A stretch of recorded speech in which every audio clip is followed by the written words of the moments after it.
क्या आप जानते हैं कि भारत की धरती ने एक ऐसा शेर पैदा किया जिसने अपनी जान तो दे दी, लेकिन गुलामी कभी स्वीकार नहीं की?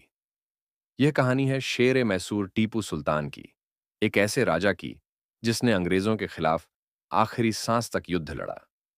टीपू सुल्तान, जिनका पूरा नाम सुल्तान फतेह अली टीपू था, 1751 में देवनहल्ली, बेंगलुरु के पास में जन्मे थे। उनके पिता हैदर अली मैसूर के बहादुर शासक थे।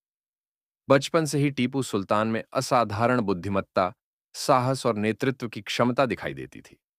उन्होंने अरबी, फारसी और उर्दू में शिक्षा प्राप्त की और बहुत कम उम्र में ही सैन्य प्रशिक्षण पूरा कर लिया।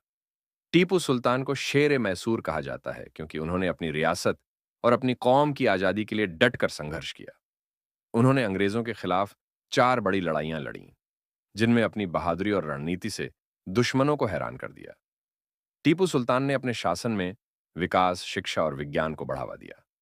उन्होंने आधुनिक तोपखाने और रॉकेट बनाए, जो उस समय दुनिया में एक क्रांतिकारी आविष्कार था। उन्होंने अपनी रियासत में न्याय, समानता और समृद्धि की व्यवस्था स्थापित की। लेकिन अफसोस, इतिहास यह भी बताता है कि कभी-कभी अपने ही लोग सबसे बड़े दुश्मन साबित होते हैं।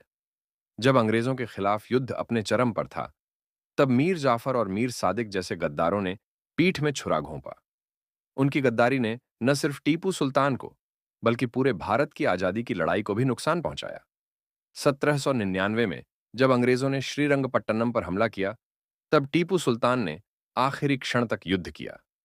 वे न भागे, न हथियार डाले। उनके ऐतिहासिक शब्द आज भी गूंजते हैं, शेर की एक दिन की जिंदगी गीदड़ की 100 साल की जिंदगी से बेहतर है।